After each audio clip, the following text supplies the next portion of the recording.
खबरों में आगे बढ़ते हैं। गैंगस्टर आनंद पाल के एनकाउंटर पर राजस्थान के गृह मंत्री गुलाब चंद कटारिया का बयान सामने आया है। कटारिया ने कहा है कि एनकाउंटर की सीबीआई जांच करवानी है तो कोर्ट जाएं। इसके अलावा उन्होंने कहा कि राजस्थान में हालात नियंत्रण में हैं। गैंगस्टर आनंद पाल एनकाउंटर मामले में राजस्थान के गृह मंत्री का बयान आया है। उनका कहना है कि सीबीआई जांच करवानी है तो कोर्ट का दरवाजा खटखटाएं। आपको बता दें कि आनंद पाल के एनकाउंटर के बाद राजस्थान में हिंसा भड़की, कई वाहनों को आग लगा दी गई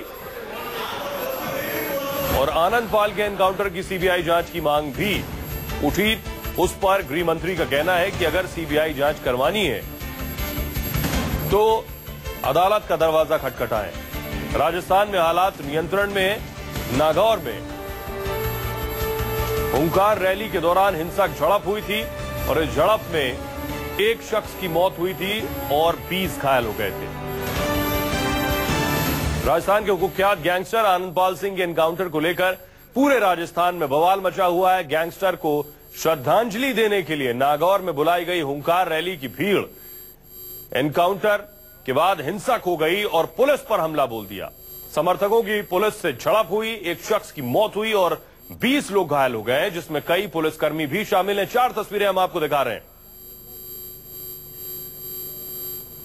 और इस पर सीबीआई जांच की मांग उठी तो गृह मंत्री का कहना है कि सीबीआई जांच के लिए कोर्ट का दरवाजा खटखटाएं। श्रीवत्सन हमारे सहयोगी जुड़ रहे हैं। श्रीवत्सन, क्या सवाल किया गया कटारिया साहब से जिन्होंने कहा कोर्ट जाएं अगर एनकाउंटर की जांच सीबीआई से करानी है? जी देखिए, उनसे बार बार यही सवाल पूछा गया है कि पिछले 19 दिनों से एक गैंगस्टर के शव को डीप फ्रीजर में रखकर आंदोलनकारी केवल यही मांग कर रहे हैं कि इस पूरे मामले की सीबीआई जांच करवा दी जाए। तो सरकार इतना बड़ा आंदोलन हुआ जिसमें गोली तक चलाने की नौबत आ गई, उसके बाद वे सीबीआई जांच से क्यों पीछे हट रहे हैं? तो उन्होंने साफ कह दिया था कि राज्य सरकार एसआईटी जांच के लिए तैयार है, स्पेशल इन्वेस्टिगेशन टीम से। लेकिन सीबीआई जांच चाहिए तो राज्य सरकार की कुछ मजबूरियां हैं, सुप्रीम कोर्ट की कुछ गाइडलाइन है जिसके चलते वे आदेश नहीं दे सकते। और यदि आंदोलनकारियों को चाहिए सीबीआई जांच और कोई ऑप्शन उनके सामने नजर नहीं आता तो वे अदालत जाके लेके आ सकते। तो उन्होंने एक तरह से अपनी मजबूरी जता दी और साथ ही सरकार की तरफ से पक्ष एक बार फिर से साफ कर दिया कि सीबीआई जांच के लिए सरकार फिलहाल तो तैयार बिल्कुल ही नहीं है। ऐसे में आंदोलनकारियों को ही कोई दूसरा विकल्प ढूंढना पड़ेगा। बहुत बहुत शुक्रिया श्रीवत्सन इस तमाम जानकारी के लिए। मानवाधिकार आयोग ने भी कहा है कि राज्य सरकार अपनी शक्तियों और दायित्वों का पालन करते हुए 24 घंटे में आनंद पाल का अंतिम संस्कार करवाए। तस्वीर हम आपको दिखा रहे हैं। हिंसा हुई और इस हिंसा में एक शख्स की मौत भी हो गई है। राजपूत करनी सेना ने हुंकार रैली बुलाई थी। आनंद पाल एनकाउंटर की सीबीआई जांच की मांग करनी सेना कर रही है और पुलिस कुछ और साथियों की तलाश भी कर रही है। इनमें महिपाल मकराना, सुखदेव सिंह को हिरासत में लिया गया है और करनी सेना के जरिए बुलाई गई हुंकार रैली उग्र हो गई। पुलिस से झड़प हुई।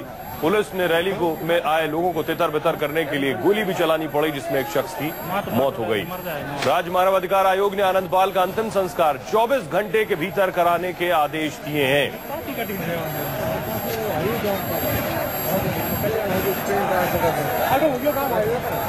कांग्रेस नेता आलोक शर्मा हमारे साथ जुड़ रहे हैं। आलोक शर्मा साहब, आनंद पाल एनकाउंटर पर सवाल उठ रहे हैं और हमारे साथ राजस्थान कांग्रेस नेता अर्चना शर्मा जुड़ रही हैं। अर्चना जी, आनंद पाल एनकाउंटर के बाद सवाल उठ रहे हैं। मानवाधिकार आयोग कह रहा है कि 24 घंटे के अंदर आप अंतिम संस्कार कराइए। इसके अलावा गुलाब चंद कटारिया का कहना है कि अगर आपको सीबीआई जांच चाहिए तो आप अदालत का दरवाजा खटखटाइए। देखिए, ये गतिरोध जो बना है बहुत बड़ा दुर्भाग्य है प्रदेश का, क्योंकि जिस समस्या का निदान वार्ता से होना चाहिए था, संवाद से होना चाहिए था, उसको लिंगर ऑन करने की प्रवृत्ति रही है भारतीय जनता पार्टी की सरकार में।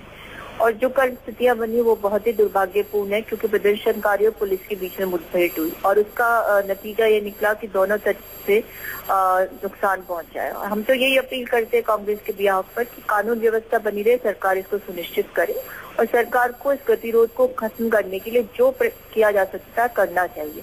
लेकिन समस्या ये है कि संवादहीनता की प्रक्रिया जारी है और जिस प्रकार से सरकार ने एक ऐसी स्थिति उत्पन्न की जो राजस्थान के इतिहास में पहली बार देखने को मिली है कि पुलिस और प्रदर्शनकारी आमने सामने हो गए, तो पूरा तनावपूर्ण वातावरण पूरे प्रदेश में व्याप्त हो गया और सरकार इसको संज्ञान में लेना नहीं चाहती ना। और इंटेलिजेंस फेलियर तो रहा ही है गवर्नमेंट का, तो उन्हें अंदाजा ही नहीं था कि इस तरह की परिस्थितियों का निर्माण हो जाएगा। तो ये सब चीजें लॉ एंड ऑर्डर की क्राइसिस की स्थिति पर आ गया है प्रदेश और इसका सिर्फ एक ही कारण है कि सरकार ने कभी भी किसी भी प्रकरण को जिसमें कि लोगों का जुड़ाव हो सकता है या कुछ डिमांड्स हो सकते हैं जो कभी सीरियसली नहीं लिया और हमेशा दमनात्मक नीति अपना करके और संवादहीनता की प्रक्रिया को अंजाम दिया। जी, लेकिन गुलाब चंद कटारिया का अर्चना जी कहना है कि हम एसआईटी जांच के लिए तैयार हैं, अगर आपको एसआईटी से दिक्कत नहीं है तो। देखिए, गुलाब चंद कटारिया जी तो खुद इस पूरे इनकाउंटर के मामले को लेकर के कह रहे थे उन्हें कोई जानकारी नहीं है, उन्हें तो सूचना दी गई। तो उनका तो इसमें जिस प्रकार का रोल है मुझे लगता है क्राइसिस बढ़ने पर आगे कर दिया जाता है। उनके हाथ में जो गवर्नेंस का पार्ट है होम मिनिस्टर के रूप में उसमें पूरी तरह से फेल रहे हैं हमेशा और यही कारण है कि आज वो बड़े बयान तो दे रहे हैं लेकिन उन्हें इस प्रश्न का भी उत्तर देना चाहिए कि उनके गृह मंत्री रहते हुए जो स्थितियां ऐसी उत्पन्न हुई कि प्रदेश की पुलिस और प्रदर्शनकारी आमने सामने हो गए, पूरा प्रदेश तनाव के दौर से गुजर रहा है और सरकार के पास का कोई जवाब नहीं है। सरकार जो है लाठी भाटे की सरकार बन के रह गई। कल एनएसयूआई के यूथ कांग्रेस के कार्यकर्ताओं पर लाठीचार्ज किया गया।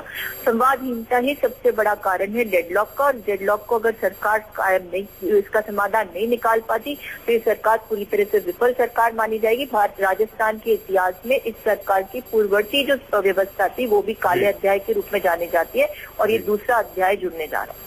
बहुत बहुत शुक्रिया न्यूज 24 से बात करने के लिए। तो 24 जून को आनंद पाल का एनकाउंटर हुआ था और उसके बाद आनंद पाल का पोस्टमार्टम हुआ। उसके बाद से लगातार माहौल राजस्थान का बिगड़ता चला गया। करणी सेना ने हुंकार रैली बुलाई, सीबीआई जांच की मांग की और अब और सीबीआई से जांच अगर चाहते हैं तो कोर्ट का दरवाजा खटखटाएं। वहीं मानवाधिकार आयोग का कहना है कि 24 घंटे के अंदर आनंद पाल का अंतिम संस्कार किया जाए। छोटे से ब्रेक के लिए रुक रहे हैं, लौट रहे हैं कुछ ही पलों में।